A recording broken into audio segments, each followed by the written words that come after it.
The land in survey number 470-12 is classified as government Porambok Gudi. గుడి అంటే ఏంటి మీకు తెలుసు కదా, దేవాలయము. గుడి అన్న దేవాలయం అన్న ఒకటే. అది చర్చి కానే కాదు. గుడి అంటే అది చర్చి కానే కాదు, మసీదు కానే కాదు. గుడి అంటే గుడి. And the name written on the temple entrance wall is Ramalayam. అది నేను చెరిగిపోయినట్టుగా అక్షరాలు ఉంటాయి, అది కూడా నేను తీసి ఎప్పుడో మీడియాలో పెట్టా. ఆ పెట్టిన గంటకే అక్కడికి రంగులు వేస్తారు ఆ కళాకారులు, స్థానిక కళాకారులు రంగు వేస్తారు. రంగు అంత ఏమవుతుంది, ముందే ఫోటో తీసాం కదా అక్కడ. ఆ రంగు వేసినా కూడా అది గోకేలా ఇంకా కొంచెం కనపడుతుంది. బట్ క్లియర్గా ఆ ముందు తీసిన ఫోటో ప్రకారం రామాలయం. In the present webland adangal, the land is also recorded as government land గుడి in an extent of 4 cents, ఖాతా number so and so. As per the registration department data, అక్కడ ఈసీ సర్టిఫికెట్లో northern boundary of the survey number 470-14, అంటే ఇది 470-12 కదా, ఆ 14 డాక్యుమెంట్లో register చేసినప్పుడు నార్థన్ బౌండరీ రామాలయం అని రాస్తుంది. అలాగే ఇంకో డాక్యుమెంట్ 6252/1991 కడితల దేవానమ్మ ఆవిడ కొనుక్కుంది. ఆవిడకి కూడా northern boundary of the survey number is written as site of Ramalayam. Temple location ఇది క్లియర్గా ఉంది, మీరు ఒకసారి షూట్ చేసుకోవచ్చు. తహసీల్దార్ గారి రిపోర్ట్ ఇది చాలా స్పష్టంగా ఉంది.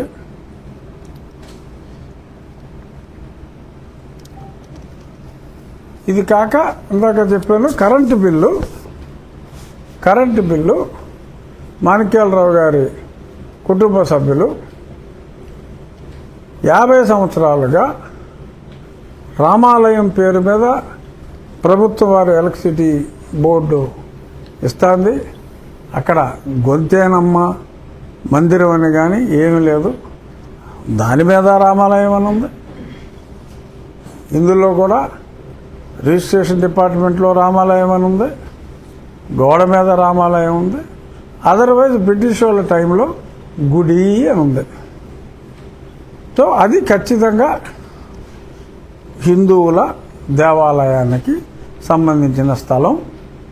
అక్కడ క్లియర్గా రామ లక్ష్మణ సీత హనుమాన్ 4 విగ్రహాలు అక్కడ స్పష్టంగా నేటికి ఉన్నాయి. మరి అది తీసి మరి ఎక్కడో పెట్టేయడానికి భయపడ్డారో ఏంటో తెలియదు. ఇంకా ఈ రోజుకైతే ఉన్నాయి, మొన్నటికి. మరి ఆ తర్వాత ఆ ప్రాంతం అంతా క్లోజ్ చేశారు కాబట్టి ఉండే ఉంటాయని నేను అనుకుంటున్నా. సో అక్కడ ఆ రోజు ఉగాది రోజు నేను చాలా స్పష్టంగా పునరుద్ఘాటించింది ఏంటంటే ఖచ్చితంగా ఇక్కడ రామాలయం కడతాము అని.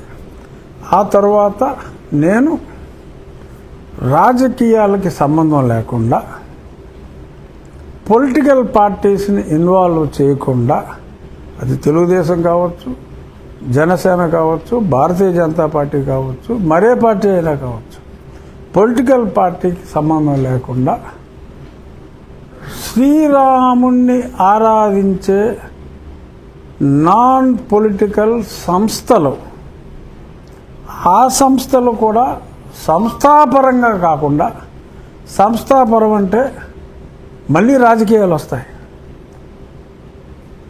విశ్వ హిందూ పరిషత్ ఉంది. విశ్వ హిందూ పరిషత్తులో అంటే రామభక్తులు సముదాయం అది.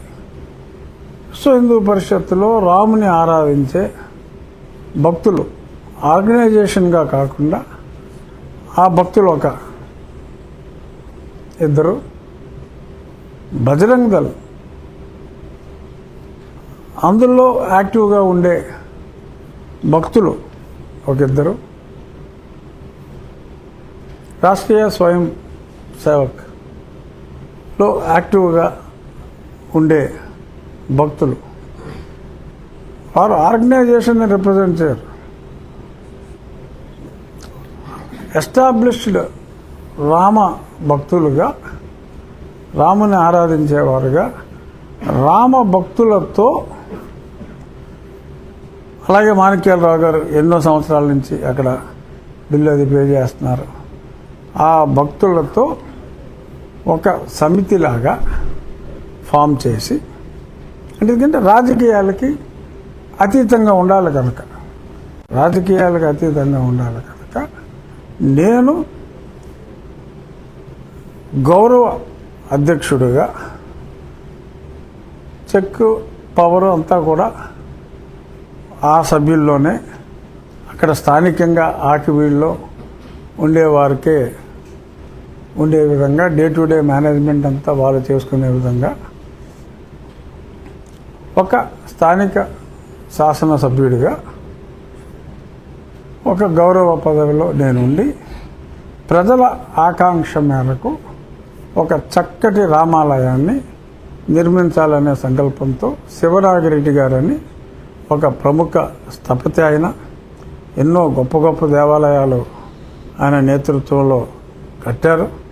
ఆయన తెలంగాణ ప్రభుత్వానికి కూడా ఎన్నో దేవాలయాలకి, అప్పుడు కేసీఆర్ గారు ఉన్నప్పుడు, ఇప్పుడు రేవంత్ రెడ్డి గారు ఉన్నప్పుడు కూడా వారు ఎన్నో సూచనలు చేశారు.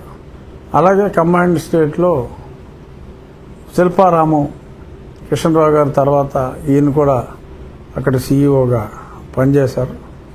వారికి డిజైన్, ఎందుకంటే మనకు ఉన్నది 4 సెంట్లే, బాగా పెద్దగా చేయటానికి లేదు, తక్కువ స్థలంలో అయినా సరే అందంగా కొన్ని శతాబ్దాల పాటు ఉండాలి, చెక్కు చెదరని విధంగా ఉండాలి అంటే నల్లరాతి అంటే కృష్ణశిలతో మనం అద్భుతంగా ఒక డిజైన్ చేసి చేద్దామని చెప్పి వారు ఒక డిజైన్ ఇవ్వటం జరిగింది. ఇగో ఆ ప్రింట్అవుట్ కూడా తెమ్మని ఒకటి దేవాలయం నమూనా. సో ఆ నమూనాలో మనం ఆ దేవాలయాన్ని నిర్మించాలని ముందుగా టీటీడీ వారి సహకారం అని చెప్పి అనుకున్నా. కానీ చాలామంది ప్రజలు ఫోన్ చేసి టీటీడీ కాదండి, మేమే ముందుకు వస్తాం, ప్రజల సహకారంతోనే అది నిర్మిద్దాం,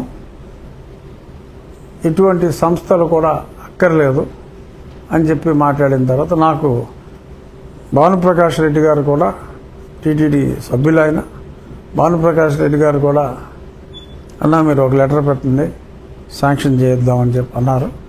లేదు, ఆలోచన ముందే వచ్చింది భానుప్రకాష్ రెడ్డి గారు, కానీ ప్రజల కోరికపై చిన్న చిన్న కంట్రిబ్యూషన్లు ఎక్కువ మంది దగ్గర తీసుకొని ఆ దేవాలయం నిర్మాణం చేయాలి అని చెప్పి అనుకుంటున్నాం.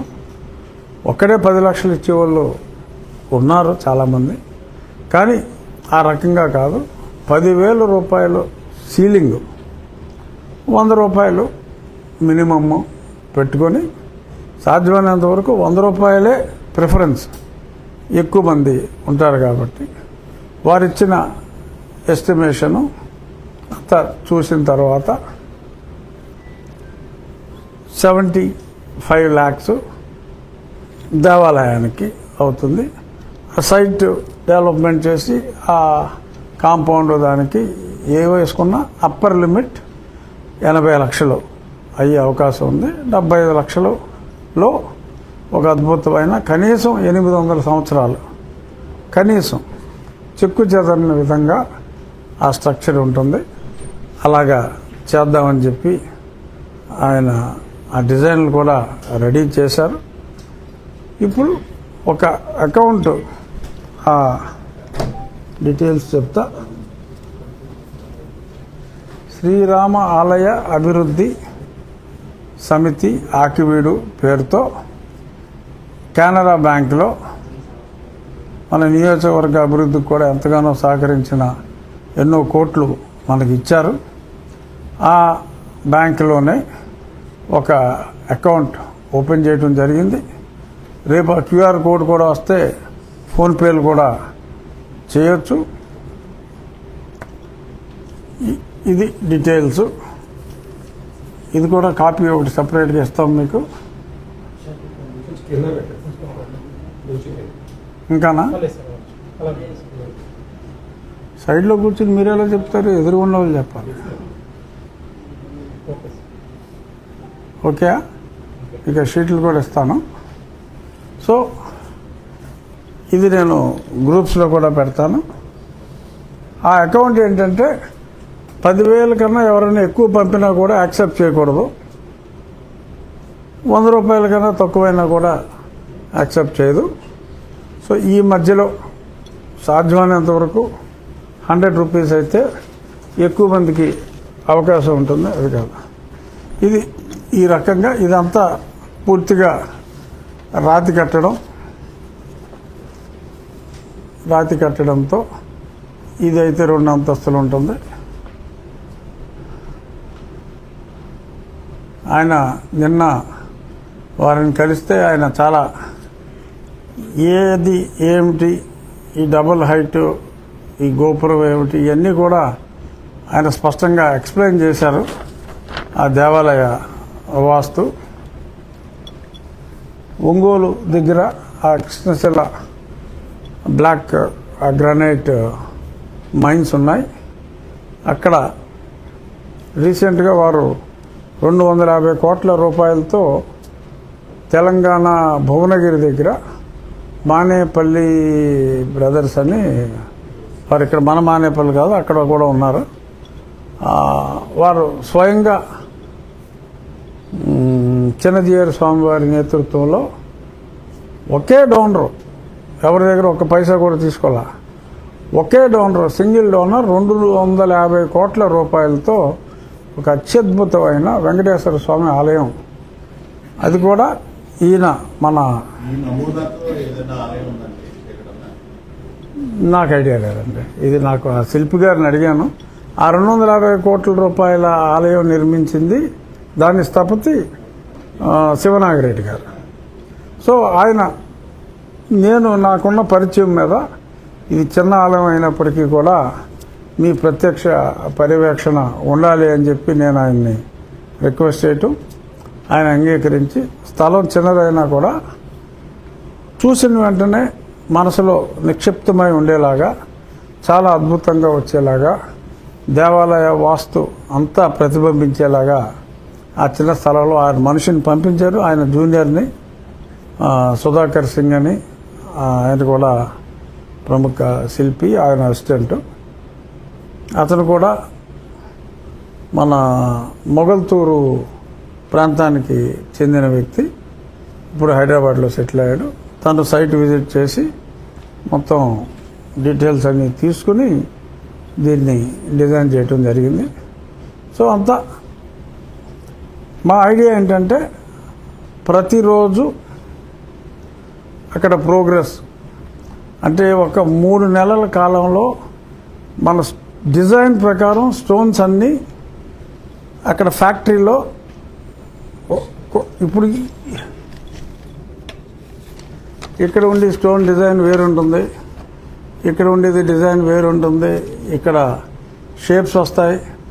ఇవన్నీ కూడా డ్రాయింగ్స్, దేనికి అది మైన్యూట్ డ్రాయింగ్స్ అన్నీ ప్రతి ఐటెంకి ఇచ్చి అక్కడ ఫ్యాక్టరీలో అవన్నీ తయారు చేసి ఒక 3 నెలల్లో సైట్కి వచ్చిన తర్వాత, ఈలోపు మనం బేస్ అంతా రెడీ చేసుకుంటాం. సైట్లో మొత్తం అంతా ఇది కన్స్ట్రక్షన్ జరుగుతుంది. వారు ఇండికేట్ చేసింది ఒక 7 నుంచి 8 నెలల కాలంలో కంఫర్టబుల్గా పూర్తి చేసే అవకాశం ఉంటుంది అని చెప్పడం జరిగింది. ఇప్పుడు ఈ బ్యాంక్ అకౌంట్లో కూడా భక్తులు ఏదైతే 100 రూపాయలు ఇస్తారో అది ఆ సీలింగ్, ఆ 80 లక్షల సీలింగ్ వచ్చిన వెంటనే అకౌంట్ ఆటోమేటిక్గా క్లోజ్ అయిపోతుంది. అది 2 రోజులు పడుతుందా 4 రోజులు పడుతుందా అనేది ఏ నిమిషంలో 80 లక్షల రూపాయలు అక్కడ ఉంటుందో ఆ అకౌంట్ ఆటోమేటిక్గా క్లోజ్ అయిపోతుంది. ఇంకా ఫర్దర్, ఎందుకంటే ఇది కేవలం ఆకివీడులో అక్కడ ఆ రామాలయం కట్టడం కోసం ఉద్దేశించింది. భక్తుల్ని ఇన్వాల్వ్ చేసి రాజకీయ పార్టీలకు అతీతంగా స్పెసిఫిక్గా నేను చెప్తున్నా. ఎందుకంటే political parties they are not suppose to get involved. Religious యాక్టివిటీస్కి పొలిటికల్ పార్టీస్కి కాన్స్టిట్యూషనల్గా సంబంధం ఉండకూడదు. సో అది ఒక భక్తుడు కమ్ ఎమ్మెల్యేగా nothing to do with my party, ఆ పార్టీకి సంబంధం లేదు. ఒక రామభక్తుడిగా పేరులో కూడా రాముడి పేరు మరి ఎందుకు పెట్టారో పేరులో కూడా ఉంది. తోటి రామభక్తులతో ఆల్రెడీ రాముడి కార్యం మీద ప్రజా బాహుల్యంలో ఎస్టాబ్లిష్డ్, ఎస్ ఆయన రామభక్తుడు, వేణుగోపాలరాజు గారు రామభక్తుడు, విహెచ్పి హెడ్, వెంకటేశ్వర్లు గారు స్టేట్లో విహెచ్పికి అధ్యక్షుడిగా కూడా ఉన్నారు. బట్ ఇక్కడ ఇందులో సభ్యుడిగానే ఉంటారు ఇండివిజువల్గా, రాష్ట్ర విహెచ్పి అధ్యక్షుడిగా కాదు. వెంకటేశ్వర్లు గారు ఒక శ్రీరాముని భక్తుడిగా వారు కూడా ఇందులో ఒక సభ్యుడిగా వారి మనోరథం మేరకు ఉంటారు. సో ఇది పూర్తిగా ప్రజల కొరకు, ప్రజల చేత, కేవలం ప్రజల ఆర్థిక సహకారంతో నేను ఒక్కనైనా కట్టేయగలను గుడి, అది విశేషం కాదు. బట్ ప్రజలు ముందుకొచ్చి నిర్మించుకున్నారు. దీనికి కావాలని చిచ్చు పెడతానికి ఇతను వచ్చాడు, ఏదో మాట్లాడాడు అని చెప్పి తెలంగాణ నుంచి ఒకడు, అదొక కుమారు, మళ్ళీ 4వ కుమారు, ఇలా రకరకాల కుమారులు రంగప్రవేశం చేసి మాట్లాడుతున్నారు. ఇది రికార్డ్స్ ప్రకారం కన్ఫర్మ్ చేసిన రామాలయ స్థలం. సాక్షివాడు కూడా వెరిఫై చేసి పరిశోధించి రాసిన ఆర్టికల్లో కూడా స్పష్టంగా రామాలయం అనే ఉంది.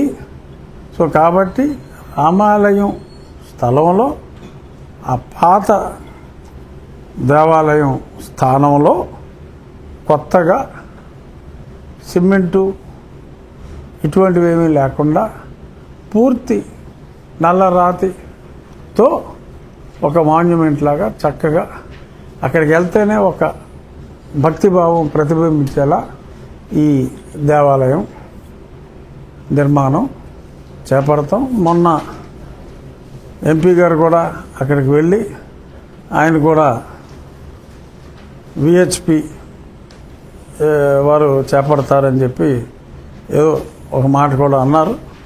ఇందులో విహెచ్పి నాట్ యాజ్ ఏ సంస్థ, విహెచ్పి సభ్యులు ఉంటారు, వ్యక్తులుగా, మళ్ళీ చెప్తున్నా వ్యక్తులుగా. సో పొలిటికల్గా ఇది ఏ పార్టీకి సంబంధించింది కాదు అని ఎందుకు ఇన్నిసార్లు నేను చెప్తున్నాను అనేది విజ్ఞత కలిగిన మీ మీడియా వారికి ముందు అర్థమైతే ప్రజలకు ఆ విజ్ఞత మీకన్నా ఎక్కువగానే ఉంది. సో కాబట్టి వారు దాన్ని అర్థం చేసుకోగలరు. ఎందుకంటే ముందు మీరు ఏదో ప్రశ్నలు వేస్తారు కదా, అందుకని చెప్తున్నా. అన్ని ప్రశ్నలు వేయక్కర్లేదు. ఈ విషయంలో ప్రజలకి ఎందుకు ఇంత స్పష్టంగా చెప్తున్నానో అనేది అర్థమవుతుంది. సో ఈ క్షణం నుంచి ఆ అకౌంట్లో 10,000 దాటకుండా ప్రిఫరబుల్లీ 100 రూపాయలు క్యూఆర్ కోడ్ రేపిస్తాం. అది పంపితే so everything will be taken care. So అది అక్కడ ఎటువంటి కన్ఫ్యూజన్ లేదు. అది హిందువుల స్థలమే. ఎటువంటి ఆటంకం కలిగిన చూసుకుంటాం. ఈ పరిధిలో పెట్టుకున్నారంటే మళ్ళీ శ్రీరామనవమి పూర్తి చేసి ప్రారంభం అది అప్పర్ లిమిట్ సార్. మళ్ళీ శ్రీరామనవమికి అనేది ఖచ్చితంగా చేయాలని ఆ లోపే దానికి ఒక 2-3 నెలల ముందే కంప్లీట్ చేయాలనేది సార్ ఆశయం. ఇప్పుడు